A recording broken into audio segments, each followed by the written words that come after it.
Assalamualaikum warahmatullahi wabarakatuh. Perkenalkan nama saya Zialfi Belhiza dengan NIM terakhir 021 kelas D. Jadi di sini saya akan menjelaskan peradaban Islam di Indonesia.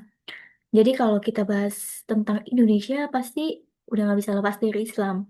Karena Islam ini bukan hanya sebagai agama mayoritas, tapi juga bisa membentuk peradaban, budaya, dan kehidupan sosial masyarakatnya.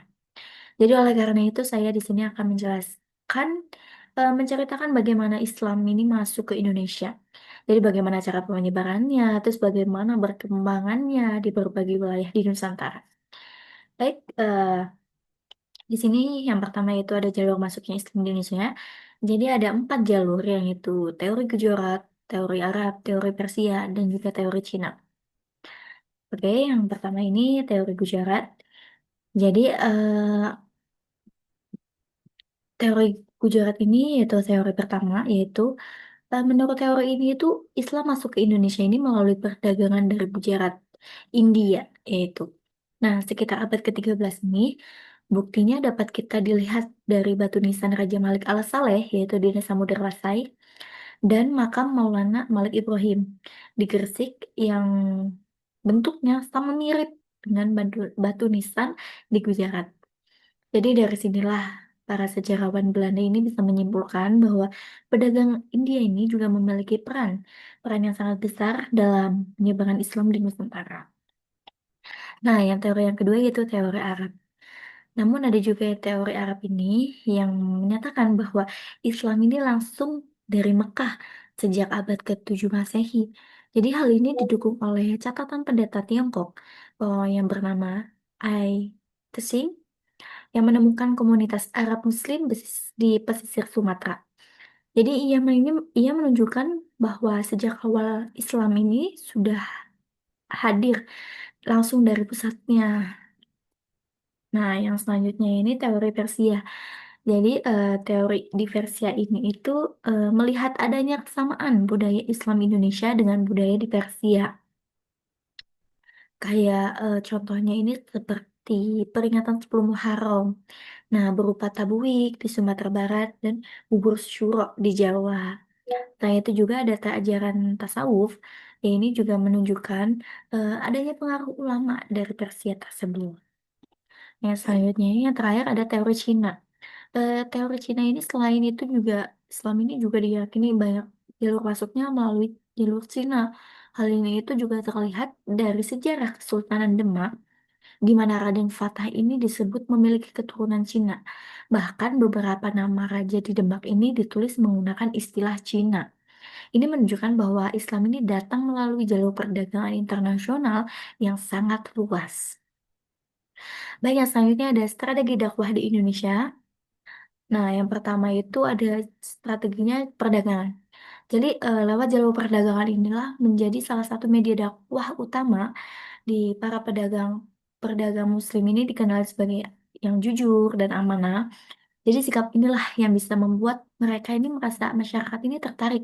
Jadi sehingga akhirnya bertanya-tanya dan mempelajari Islam secara sukarela. Nah, yang selanjutnya ini ada perkawinan. Selain tadi perdagangan juga, perkawinan ini juga menjadi salah satu sarana penyebaran Islam, di mana banyak pedagang Muslim ini menikahi dengan penduduk lokalnya, bahkan dari kalangan bangsawan. Melalui perkawinan inilah yang Islam ini semakin kuat posisinya di tengah masyarakat. Nah, selanjutnya ini ada pendidikan.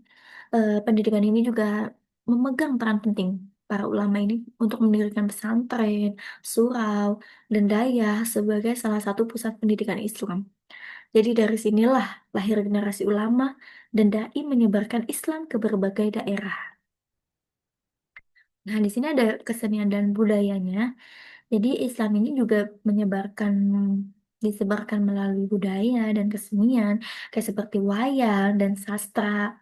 Nah, pendekatan inilah yang bisa membuat masyarakat ini merasa Islam ini gak menghapus budaya mereka, melainkan ini menyempurnakannya lebih itu. Nah, ini contoh masjid di Menara Kudus seperti ini. Ini juga salah satu contoh masjid Kesultanan Ternate juga. Nah, selanjutnya ini Islam di berbagai daerah Nusantara. Yang pertama itu Islam di Sumatera. Jadi Sumatera ini menjadi salah satu wilayah pertama perkembangannya Islam. Jadi kerajaan Perlak dan Samudra Pasai ini menjadi pusat kekuasaan Islam dan bahkan menjalin hubungan erat dengan Timur Tengah. Tuh. Nah, yang kedua ini Islam di Jawa. Jadi perkembangannya Islam di Jawa ini relatif cepat seiring dengan semakin lemahnya Majapahit. Jadi komunitas Islam di Jawa inilah kemudian mendirikan kerajaan Islam pertama, yakni Kerajaan Demak. Nah, dalam perkembangannya, Kerajaan Demak ini tumbuh menjadi pusat penyebaran agama Islam ke berbagai daerah ke Indonesia, seperti Maluku, Sulawesi, dan Kalimantan. Nah, di Jawa ini Islam ini berkembang pesat setelah runtuhnya Majapahit tadi. Kerajaan Demak ini yang menjadi pusat penyebaran Islam ke berbagai wilayah di Indonesia. Yang selanjutnya yaitu Islam di Sulawesi. Jadi Islam di Sulawesi ini Islam berkembang melalui Kerajaan Gua Talu. Nah, setelah rajanya masuk Islam, kerajaan lain seperti Bone dan Wajo ini pun ikut memeluk Islam. Nah, selanjutnya Islam di Kalimantan. Kalau Islam di Kalimantan ini, Islam masuk ke Kalimantan melalui jalur Malaka, Jawa, dan Sulawesi.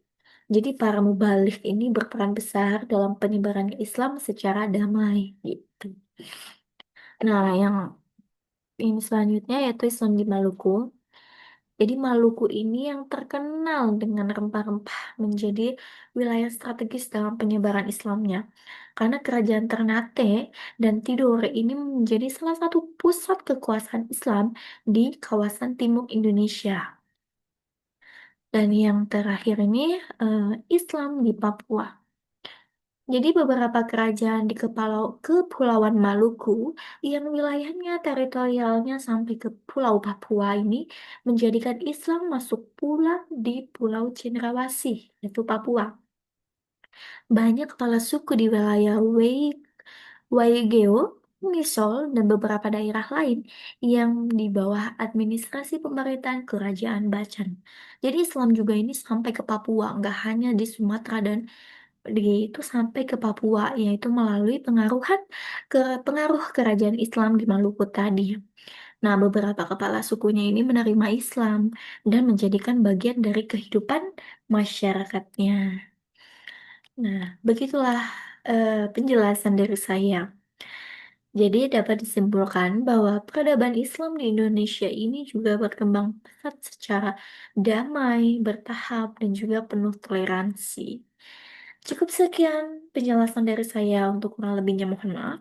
Wassalamualaikum warahmatullahi wabarakatuh.